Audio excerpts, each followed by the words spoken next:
Hello दोस्तों, नमस्कार। स्वागत है आपका द सिलेक्शन क्लासेस में। तो आज की वीडियो में दोस्तों हम लोग बात करने वाले हैं, बिल्कुल बेसिक मैथमेटिक्स से शुरू करेंगे, क्योंकि बहुत सारे बच्चों की एक क्वेरी थी कि सर जो हमारी सीसेट की जो क्लासेस हैं वो शुरू से आप शुरू कर दीजिए, सो दैट जो भी बच्चा अगले साल के लिए तैयारी कर रहा है वो धीरे धीरे अपनी प्रिपरेशन शुरू कर दे।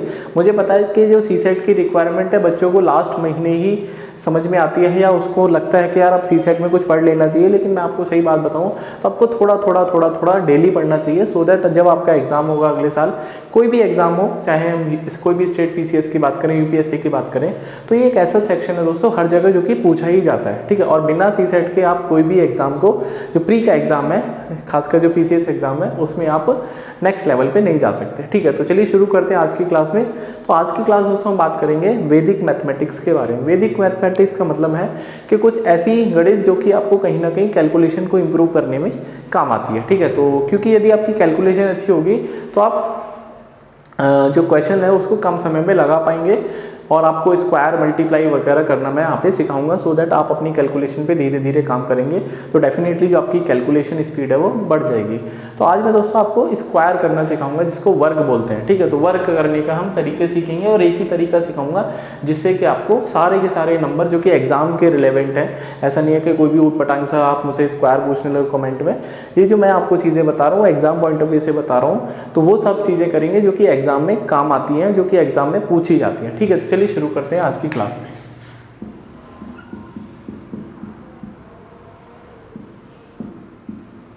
तो दोस्तों जब हम स्क्वायर की बात करते हैं तो आपको पता होगा कि जैसे हम कोई भी नंबर 12 का स्क्वायर ले लेते हैं, ठीक है।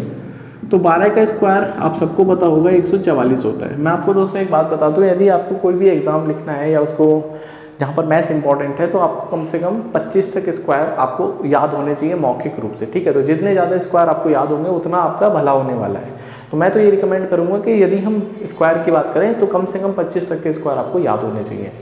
तो जैसे दोस्तों 12 का स्क्वायर 144 होता है, और ये दोस्तों आप मल्टीप्लाई करके भी निकाल सकते हैं, बट हम एक तरीका सीखते हैं जिससे कि हम सारे के सारे नंबर्स को वहाँ पर यूज़ कर पाएँ और जो आपका स्क्वायर है उसका आंसर निकाल पाएँ। जैसे दोस्तों हमारे पास तरीका क्या है,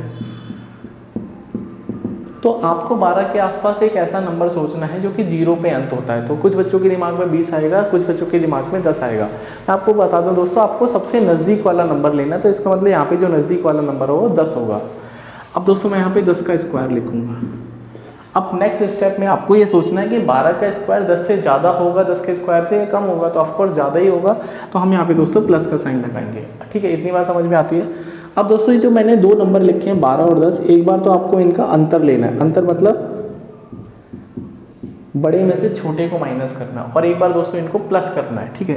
एक बार इनको प्लस करके आपको योग लेना है, ठीक है, इनको ऐड करना है, योग करना है। तो यदि दोस्तों मैं इनका अंतर निकालूंगा तो बड़े में से छोटे को माइनस करना है, अंतर नेगेटिव नहीं लेना, अंतर हमेशा पॉजिटिव होता है। तो 12 में से 10 जाएंगे दोस्तों, 2 बचेगा, तो यहाँ पे अंतर लिखेंगे, गुणा लगाएंगे, और 12 और 10 को जोड़ेंगे तो दोस्तों 22 आ जाएगा। तो जो अंतर है और जो योग करके वैल्यू आएगी उसका मल्टीप्लाई करना है।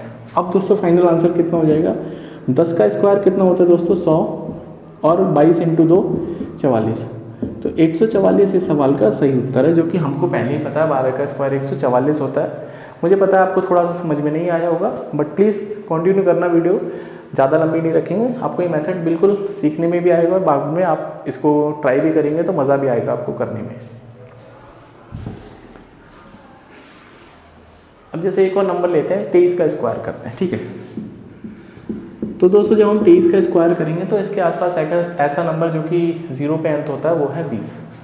तो यहाँ पे दोस्तों आपको 20 का स्क्वायर लिखना है प्लस, ठीक है। प्लस इसलिए क्योंकि जो 23 का स्क्वायर होगा 20 से तो ज़्यादा ही होगा, तो हम प्लस लगाएंगे। अब दोस्तों यहाँ पे अंतर लेंगे, तो अंतर आ जाएगा 3, और इनको जोड़ूंगा दोस्तों तो मुझे मिलेगा 143, ठीक है, 3 गुणा 43। अब दोस्तों मुझे पता है कि जो 20 का स्क्वायर होगा वो 400 होता है, और 43 दिया 129 होता है, तो 400 और 129 में जोड़ेंगे तो मुझे 529 मिलेगा, जो कि 23 का स्क्वायर होता है। उम्मीद कर रहा हूँ ये बात आपको समझ में आ रही होगी कि किस तरह से मैं चीज़ों को सॉल्व कर रहा हूँ।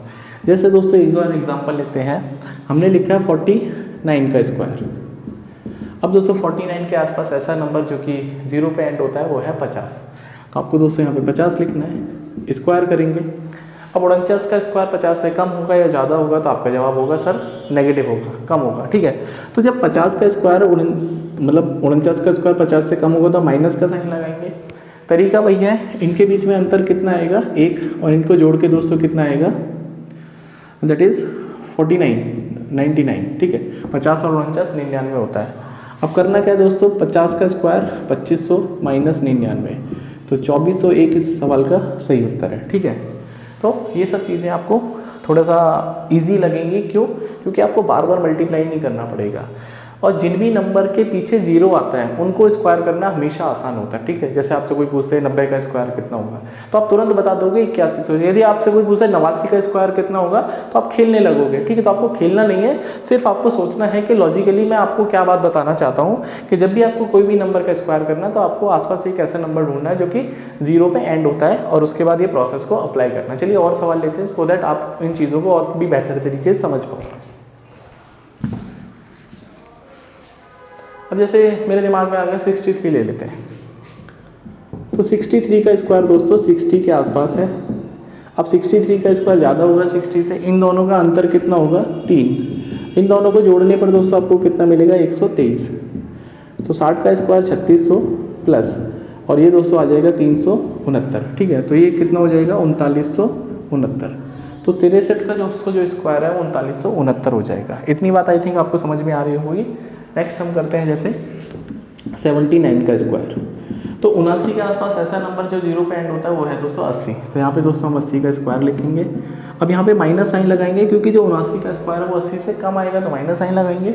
इनको दोस्तों अंतर लेंगे तो 1 आएगा। अब इनको जोड़ूंगा तो दोस्तों मुझे 159 मिलेगा। ठीक है, तो 80 का स्क्वायर 6400 माइनस 159, तो यदि आप 100 में से 59 माइनस करेंगे तो 41 मिलेगा, और बचेगा यहाँ पे दोस्तों 63 में से 1 गए 62, तो 6241 इस सवाल का सही उत्तर है। उम्मीद कर रहा हूँ ये आपको प्रोसेस धीरे धीरे समझ में आ रहा होगा, और आप इस प्रोसेस पे एक बार मास्टरी कर लेंगे तो आपके पास जितने भी स्क्वायर नंबर है कभी कभी जो कि आपको एग्जाम में या फिर जब आप मॉक वगैरह लगाते होंगे सी सेट का, तो आपको देखने को मिलेगा कि कौन सा नंबर कैसे स्क्वायर है वो क्या करते हैं। ठीक है,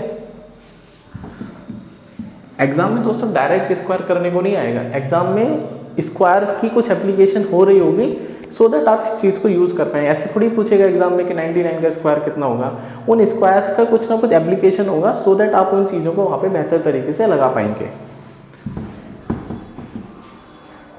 अब जैसे कुछ और नंबर लेते हैं, 98 का स्क्वायर लेते हैं, तो 98 के कौन नज़दीक है, 100 नज़दीक है, तो यहाँ पे दोस्तों हम 100 का स्क्वायर लिखेंगे। क्योंकि 98 का स्क्वायर दोस्तों कम होगा 100 के, तो माइनस लगाएंगे। अब इनके बीच में अंतर कितना है 2, और इनको ऐड करने पर मिलेगा आपको 198। तो 100 का स्क्वायर दोस्तों 4 जीरो चिपका देंगे एक के आगे, और 198 गुणा 2 कितना हो जाएगा 396। तो दोस्तों डबल जीरो और 96, मतलब ये 100 में से 96 का जीरो 4 बचेगा। ये 100 तब बना होगा जब मैंने एक दोस्तों यहाँ से हासिल लिया होगा, तो यहाँ पे बचा 99 में से 3 गए तो 96, तो 96 से 4 दोस्तों 98 का स्क्वायर होगा। ठीक है, इतनी बात आई थिंक समझ में आ रही होगी। थोड़ा सा 100 क्रॉस करते हैं, सो दैट आपको ये पता चले ये जो तरीका है 100 से ऊपर भी आप लगा सकते हैं, कितने भी नंबर पे लगा सकते हैं, मुझे कोई प्रॉब्लम नहीं है, बस थोड़ा सा मल्टीप्लाई आपको आना चाहिए तेजी से। जैसे हम आपसे बोलते हैं 123 का स्क्वायर करना है, तो तरीका वही है, 130 के आसपास ऐसा नंबर जो कि आपको जीरो पे एंड होता है वो है 120। तो 120 का स्क्वायर, अब 123 का स्क्वायर दोस्तों 120 से ज़्यादा होगा तो प्लस का साइन लगाएंगे। इनका अंतर कितना है दोस्तों 3, और इनको जोड़ने पर आपको मिलेगा 243। ठीक है, तो 12 12 से 144, 2 जीरो चिपका देंगे, क्योंकि 1 जीरो का स्क्वायर करेंगे तो 2 जीरो मिलेंगी, प्लस ये दोस्तों हो जाएगा 729, तो ये दोस्तों 29 हो जाएगा, और 144 और 7 151, तो 15,129 का सवाल का सही उत्तर आएगा। तो इस तरीके की सबसे जो ब्यूटी है वो ये है कि आप किसी भी नंबर पे लगा सकते हैं, क्योंकि मैंने देखा है टीचर्स ऐसे पढ़ाते हैं कि 50 होगा तो बेस कुछ और ले लेंगे, 75 होगा तो कुछ और तरीका, भैया बच्चा कंफ्यूज हो जाएगा। आपको एक ही तरीके से सिखाना है, सो दैट बच्चा बार बार उसको अप्लाई करेगा तो उसका आंसर हर बार एक ही तरीके से सही आना चाहिए। ठीक है, तो चलिए आगे बढ़ते हैं। जैसे 149 का स्क्वायर ले लेते हैं, तो जब आप 149 का स्क्वायर लोगे तो इसके आसपास दोस्तों 150 माइनस 1 का अंतर है, और इनका दोस्तों सम करने पर आएगा आपको 299। तो 15 का स्क्वायर दोस्तों 225 होता है, 00 माइनस 299, तो 0 में से 99 जाएंगे, इसका मतलब 100 में से 99 के 0 बेच 0 1, और आपने एक दोस्तों हासिल ले लिया था, 224 बचा, 224 में से 2 जाएंगे तो 222 मिलेगा। तो 22,201 इस सवाल का सही उत्तर है। ठीक है, जैसे 213 का, ठीक है, एक लास्ट सवाल कर लेता हूँ, 213 मन से निकल कर 213 कर देते हैं। ठीक है, तो 213 का स्क्वायर कर देते हैं। तो 213 के आसपास ऐसा नंबर जो कि 0 में ऐड होता है वो है 210। ठीक है, तो 210 का दोस्तों स्क्वायर। अब यहाँ पे दोस्तों 213 का स्क्वायर ज़्यादा हुआ तो यहाँ पे प्लस का साइन लगाएंगे। अब दोस्तों यहाँ पे अंतर कितना है 3, और यहाँ पे जोड़ने पर मिलेगा आपको 423। ठीक है, 423। तो 21 का स्क्वायर करना, तो 21 का स्क्वायर मैंने आपको बोला 1 से 25 तक स्क्वायर याद होने चाहिए। तो 21 का स्क्वायर दोस्तों 441 होता है। यहाँ पे दोस्तों 441 और 2 0 चिपका देंगे, और ये हो जाएगा दोस्तों 23 चौका 92 और 3 चौके 12। ठीक है, तो ये हो जाएगा 92 इधर आ जाएगा, और 441 और 12 453, तो 45,392 सवाल का सही उत्तर आ जाएगा। उम्मीद कर रहा हूँ ये जो मैंने आपको तरीके सिखाए स्क्वायर करने के, आपके मन में जो है वो एकदम चिपक गए होंगे। तो इनको चिपका के रखिए, सो दैट आपको कभी भी ज़रूरत पड़े तो छुटा के अपने ब्रेन से बोलिए कि भैया हमको आंसर निकाल के बता दो। आगे बात करते हैं दोस्तों। अब कुछ ऐसे नंबर होते हैं जो कि 5 पे एंड होते हैं। ठीक है, उनके लिए स्पेशल ट्रिक है। स्पेशल क्या है, उसको इस तरीके से भी करेंगे तो आंसर आ जाएगा, लेकिन जो मैं तरीका बता रहा हूँ उससे और जल्दी आंसर आ जाएगा। अब जैसे दोस्तों हमें पता है 15 का स्क्वायर, बच्चे को पता है 225 होता है। ठीक है, 225। अब कैसे, मेरा तरीका क्या है, या ये तो यूट्यूब पे बहुत सारे लोगों ने पढ़ा रखा है, इसमें तो कोई दिक्कत नहीं है। अब जैसे दोस्तों हमको पता है जब भी आपको लास्ट में 5 दिखेगा और आपको स्क्वायर करना है तो आपका नंबर 225 दैट इज 25 पे ही अंत होगा। तो यहाँ पे दोस्तों जब आपने लिखा 15 का स्क्वायर तो लास्ट में आपको 25 तो जरूर मिलेगा। अब इसके आगे क्या आएगा, इसके आगे दोस्तों, इसके आगे लिखना है तो 5 के आगे देखते हैं। तो 5 के आगे दोस्तों 1 लिखा था, अब 1 के बाद क्या आता है दोस्तों, 2 आता है। तो 1 की 2 में गुणा करनी है, तो 1 दूजा 2, तो 225 के सवाल का सही उत्तर आएगा। जैसे 35 का दोस्तों स्क्वायर करना है तो लास्ट में 25 आएगा, उसमें कोई शंका नहीं है। अब दोस्तों यहाँ पे 3 लिखा है, 3 के बाद क्या आएगा 4, 3 चौका 12, तो 1225 के सवाल का सही उत्तर आएगा। अब दोस्तों जैसे हमसे पूछा है 65 का स्क्वायर, तो लास्ट में 25 आएगा, कोई प्रॉब्लम नहीं है। अब दोस्तों 6 के बाद क्या आता है, 7 आता है, तो 6 7 42, तो 4225 के सवाल का सही उत्तर आएगा। ठीक है, जैसे दोस्तों हमसे बोलता है 75 का स्क्वायर, तो 75 का स्क्वायर जब आप करोगे, मैं नीचे करता हूँ, तो लास्ट में दोस्तों 25 तो आ ही गया आएगा। अब 7 के बाद क्या आएगा दोस्तों, 8 आएगा, 7 8 56, तो 5625 इस सवाल का सही उत्तर आएगा। तो आज की क्लास में दोस्तों मैंने आपको स्क्वायर करने सिखाए, एंड उम्मीद कर रहा हूँ आपको ये तरीके पसंद आए होंगे, और आपको दोस्तों इस चैनल को ज़्यादा से ज़्यादा फॉलो करना है, सब्सक्राइब करना है, सो दैट जो आप सीसेट या किसी भी स्टेट पीसीएस एग्ज़ाम की तैयारी कर रहे हैं तो आप मेरे साथ जुड़िए। और अभी तो हमने क्वांट से या मैथ से शुरुआत करी है, आने वाले टाइम में इसमें और भी जो सब्जेक्ट्स हैं उनको हम लोग कवर करेंगे।